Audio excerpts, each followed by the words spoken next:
આયુક્ત શ્રી વિજયભાઈ પટેલ છે, જિલ્લાના collector Shri MI Patel છે, આપણી કોર્ટના આઈપીપી શ્રી કોકણી સાહેબ હાજર છે, ડીવાયએસપી સર્વેયર છે, ડાંગ પોલીસના કર્મચારીઓ, અધિકારીશ્રીઓ, ડાંગના પ્રજાજનો, મીડિયા મિત્રો, આજે 1 જુલાઈ 2024 થી સમગ્ર દેશમાં 3 નવા ફોજદારી કાયદા અમલમાં આવી રહ્યા છે.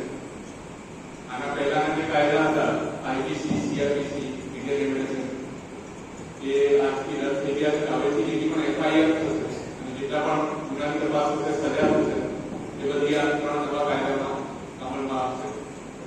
અગાઉ જે આઈપીસી નો કાયદો હતો જેમાં તમામ ગુનાની કલમો હતી, વિકલ્પો નાખે એ ગુનાની કલમો સજાની હતી.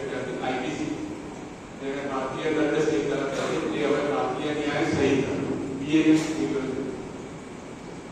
ગુનાની એફઆઈઆર થાય પછી જે પોલીસ